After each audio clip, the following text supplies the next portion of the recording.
Olá, seja bem-vindo, seja bem-vinda ao Gymcast, um podcast feito para ajudar empresários e executivos de médias e grandes empresas a se tornarem líderes de mercado por meio da transformação de dados em estratégias de negócios. Me chamo Fernando Steinbruch, sou advogado da Amaral e Asbeck Advogados. No episódio de hoje, trataremos da SPAC. Você sabe o que é?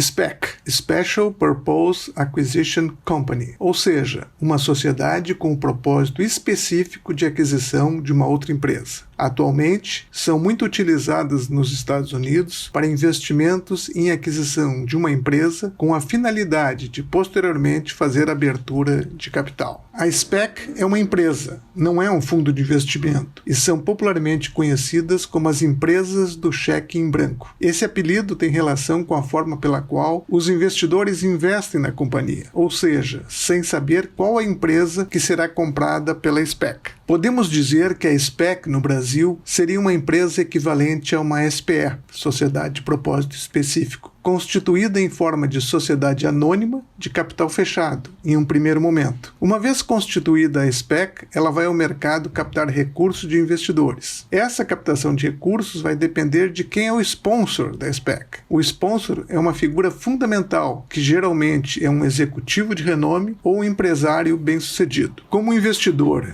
investe na SPAC sem saber qual será a empresa target, aquela que será adquirida, é de fundamental importância a credibilidade do sponsor para os investidores. Os valores levantados dos investidores pela SPAC vão ficar em um trust ou em um escrow account pelo período de normalmente 2 anos, que é o prazo para que ocorra a aquisição da empresa que será feito o investimento. Após análise de empresas, é feita a escolha da empresa que será adquirida. Sendo assim, definida a empresa target, será realizada uma assembleia com a apresentação dessa empresa aos investidores. Aqueles investidores que aprovarem a aquisição da empresa target permanecem na SPAC. Os que não concordarem com a aquisição poderão exercer o resgate do seu investimento, acrescido de rendimentos decorrentes da aplicação dos recursos e deduzido os custos até então despendidos pela SPAC. A experiência nos Estados Unidos tem mostrado que o volume de resgate é bem significativo, ou seja, é entre 33% a 50% dos valores investidos na SPAC. Cabe mencionar que o sponsor não tem direito ao resgate. Como o resgate é elevado, ocorre que diminui o volume de investimento da SPAC. No entanto,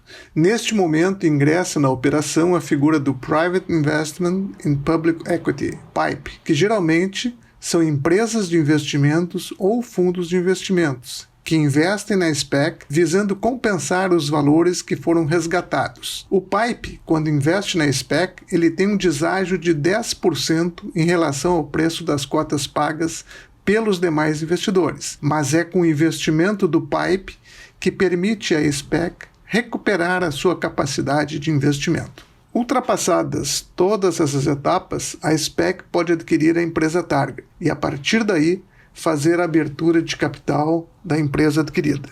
É importante ressaltar que esse é o modelo de operação para fazer um IPO, abertura de capital, não da maneira tradicional, mas de uma forma diferente e, para alguns, de uma forma mais célere e econômica. Não é esse o entendimento do Instituto Europeu de Governança Corporativa, que em excelente trabalho, denominado Um Olhar Sóbrio sobre as SPACs, entende que os custos constituídos na estrutura das SPACs são sutis, opacos e muito mais alto do que foi anteriormente reconhecido. Apesar de haver uma explosão de SPAC nos Estados Unidos atualmente, essas empresas existem desde 2003 e já levantaram 250 bilhões de dólares em capital privado para tornar público.